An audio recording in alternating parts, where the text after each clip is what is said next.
देखो, सबसे पहली बात हमारी कमजोरी क्या है, हम परेशान हो जाते हैं। संसार में देखो तो परेशान, परमार्थ की तरफ देखो तो हम परेशान हो, ये हमारा आदत स्वभाव बन गया परेशान होना।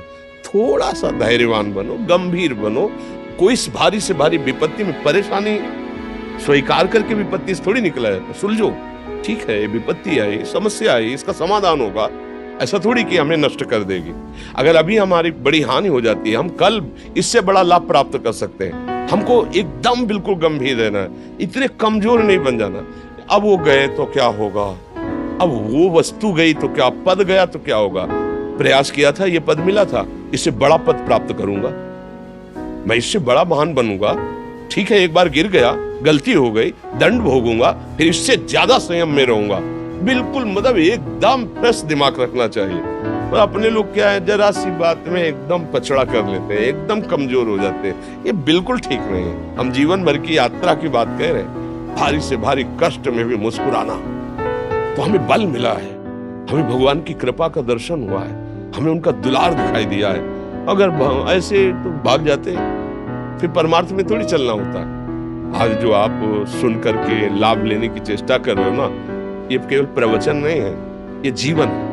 अगर ये जिए ना होते ना तो ये इसका प्रभाव नहीं पड़ता, वाणी का प्रभाव नहीं पड़ता। हम इसीलिए कहते हैं, जैसे आप लोग एकदम परेशान हो जाते हैं, तो बोलो क्या हमसे ज्यादा परेशानी होगी?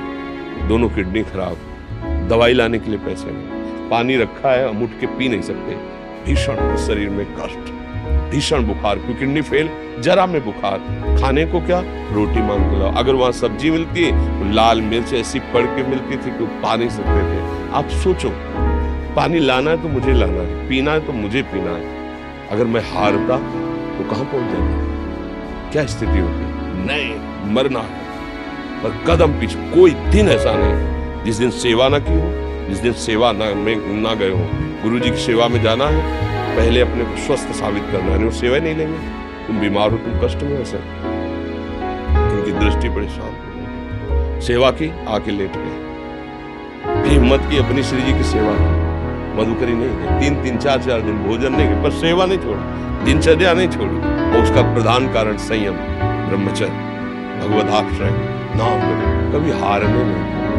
अभी भी थोड़ी देर बाद डायलिसिस हुई, हारने, आपको हारे हुए नजर आ रहे हैं, शरीर में पीड़ा है, किडनी फेल, ऐसा थोड़ा स्वस्थ बैठे, पीड़ा है, बार बार प्यास लगती है, थोड़ा थोड़ा पानी मिलता है, हर, लेकिन हम आनंदित हैं, हम प्रसन्न हैं, हम लड़ाई में हारे नहीं, ना हारे, हम जीत चुके हैं, हम अपने मालिक के भरोसे में अपना सब बात। तो वो, ये हम अपनी बड़ाई नहीं बता रहे, हम आपको बता रहे समस्या। सोचो तुम्हारे पास तो माँ है, भाई है, बहन है, परिवार है, कोई ना कोई तो है ना।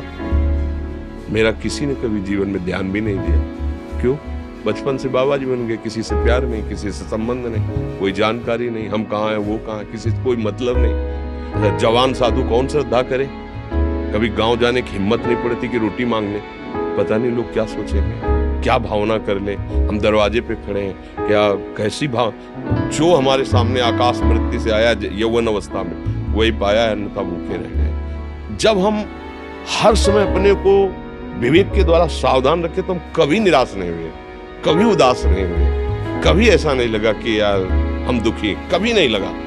उसी का फल है कि उस सुख का संकेत मिल गया जहां दुख की निशानी भी नहीं। वही उसी के बच्चे हो, हम सब उसी धातु से बने हुए हैं।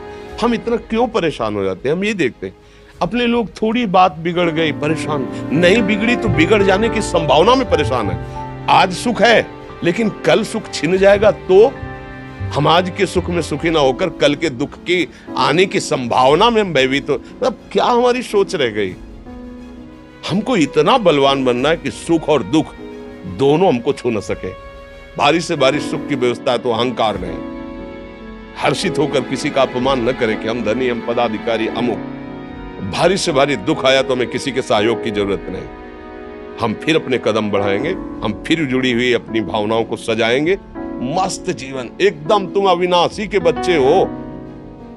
शेर का बच्चा भेड़ों के बीच में फंसकर म्यों म्यों बोल रहा है, बस अगर दहाड़ना सीख जाए तो कोई भी उसे परास्त नहीं कर सकता।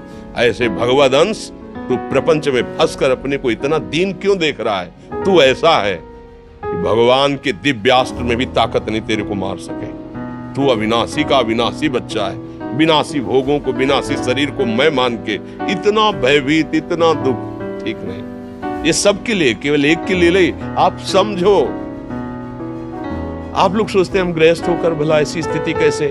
जनक जी सुखदेव जी के गुरु हैं और राजा हैं, महल है, रानियां हैं, नौकर है, चाकर।